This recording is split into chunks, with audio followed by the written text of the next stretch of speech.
Jadralno društvo Mariborčanka se lahko pohvali z jadrnico, ki so jo letos pozimi kupili na Švedskem iz razreda TP52, enega izmed svetovno najbolj znanih velikih jadrnic.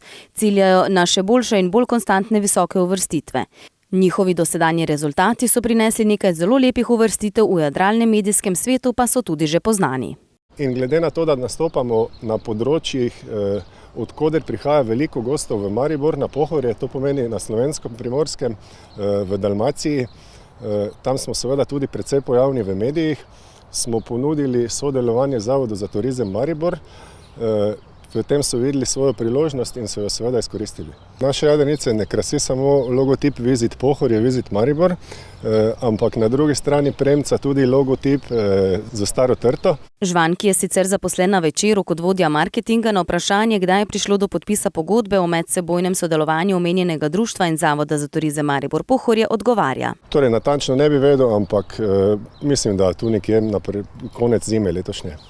Predsednik sveta Zavoda za turizem Maribor Pohorje Gregor Bezlaj o tovrstnih dogovorih, sodelovanjih ter o podpisu pogodbe ne ve nič.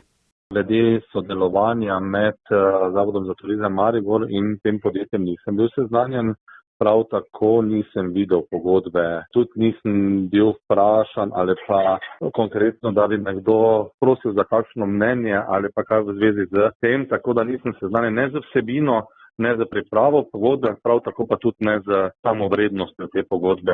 Kljub temu, da so tovrstne pogodbe informacije javnega značaja, pa Žvan komentira. Poslovna pogodba ima pač svoje zadolžitve in dolžnosti, ki so pa seveda tudi poslovna skrivnost in o tem pač ne morem in ne smem govoriti.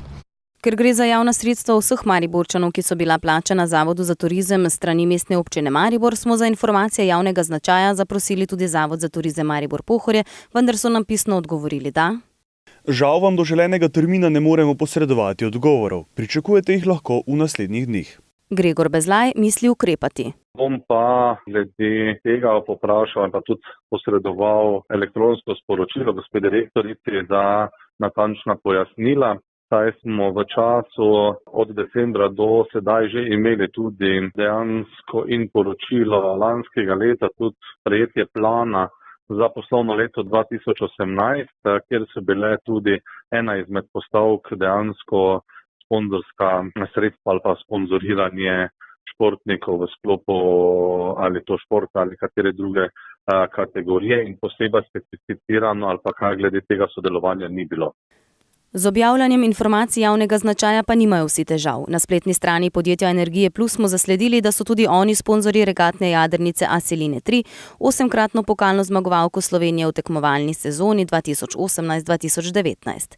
Zanimivo in tudi prav bi bilo vedeti, koliko takšna reklama in napis stane davkoplačevalce in kdo je dejansko podpisnik kakšne vsebina in namen pogodbe, ki ni bila ne potrjena niti predstavljena članom sveta Zavoda za turizem Maribor Pohorje. Glede na dejstvo, da je bil posel sklenjen potem, ko je Zavod za turizem že sprožil postopke za razrešitev direktorice Doris Urbančič-Vindiš in glede na to, da je samo Žvan marketinger na Večeru, lahko sami presodite, kakšen vpliv ima to na poročanje v medijih o vlogi Zavoda in direktorici in zakaj takšnih informacij iz kakšnega drugega medija ne boste izvedeli.